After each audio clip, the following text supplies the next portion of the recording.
था, तो ये भी कहा जाता है विधि का विधान ही था, कर्ण का जन्म होना। हम कर्ण पे अभी और बातें करेंगे, बड़ा इंटरेस्टिंग कैरेक्टर है यहाँ बहुत बहुत अच्छा, ठीक है। अच्छे कैरेक्टर। और उसके बाद पांडु बड़े होते हैं।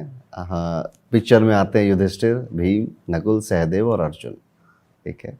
और इनको राजमहल में थोड़ा सा बचपन से ही देखा जाता है महाभारत में कि एक हीन भावना से देखा जाता है, क्योंकि पांडु के बाद धृतराष्ट्र राजा बन गया। धृतराष्ट्र के अंदर या उनके पुत्रों के अंदर एक बात ही आ गई कि राजा अब टेक्निकली तो पांडु थे, पांडु के बाद उनके बच्चों को बनना चाहिए था, करेक्ट, बट विधि के विधान ने बनाया धृतराष्ट्र को, राइट। अब कौन से बच्चे बनेंगे? वैसे आपके हिसाब से क्या सही होना चाहिए था? तो हम अभी आगे बढ़ जाएंगे ना, फिर माँ कुंती छूट जाएंगी। अच्छा, ठीक है। तो हम आपको पहले कुंती से रिलेटेड एक कहानी बता देते हैं, नहीं तो हम दोनों ही बातचीत में ना वो बात रह जाएगी। ओके। तो अब मैं आपको सीधे लेके चलता हूँ कर्ण के वध के बाद, कर्ण के देहांत के बाद।